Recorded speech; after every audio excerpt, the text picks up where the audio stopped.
And here I'm getting to the RAM. There's one stick in there. You just grab the two ends of the RAM holder and it'll pop up. Sometimes you have to use a device to get in there if it's too tight. And you pull the stick of RAM out. Then you have a wireless card.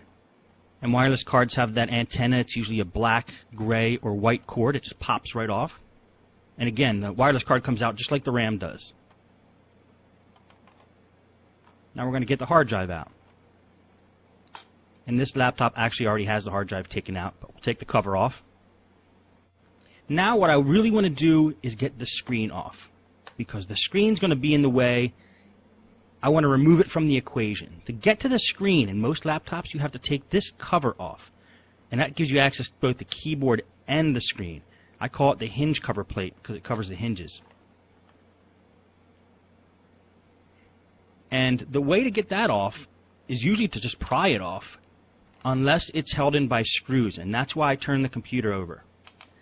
I'm going to remove any screw that appears like it's directly under the hinge cover plate that could be fastening it on, because I've pried that hinge cover plate off in the past, and sometimes it's screwed in from the bottom and it breaks.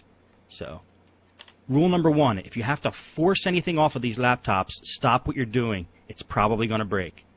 So I just play it safe and remove all the screws that could possibly be holding that hinge cover plate on.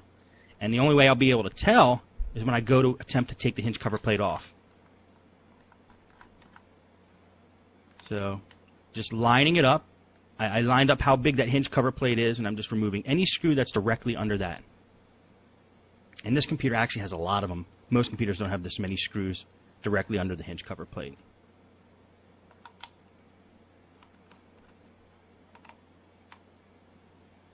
And that looks like all of them that could possibly be holding it in.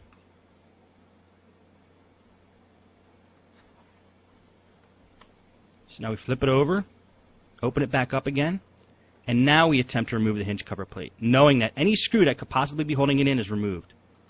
And one way to get to it is to push down the keys and pry under the keys, being careful not to damage the keys when you do that. Or if that doesn't work, look for some other entry point, like there was right under the hinge.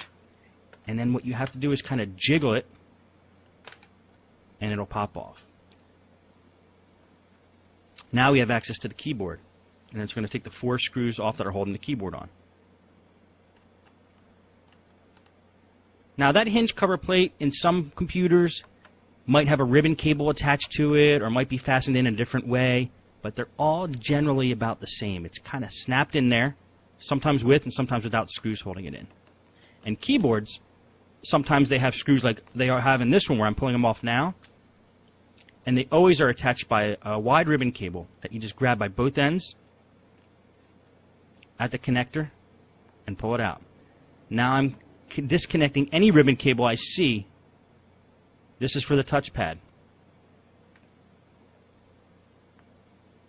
Because when I take the top plate off of this computer, that ribbon cable is still going to be connected unless I remove it right now.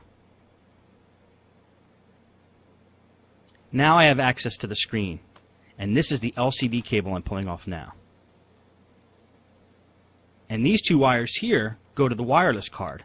You're going to find in a lot of laptops, the wireless antenna go through the computer to the bottom, to the wireless card, all the way up to the top of the screen. So you have to kind of fish it through the computer and pull it back.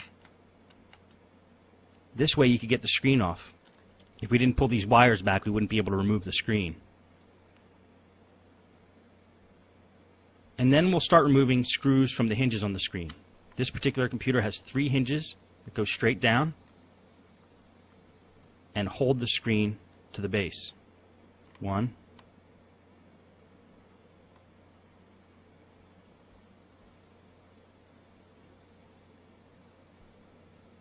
And they're all pretty tight, which is a good thing. You want these screws to be tight on a computer because these are the ones that are holding the screen on. You don't want the screen to be flapping around. And then we'll pull the screws out of the other side.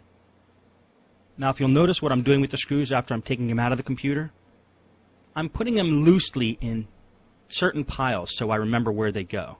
And we're going to talk more about this at the very end of this video, so don't get too hung up on wondering what screws go back into the computer and what positions. We will address that because that's definitely a big question.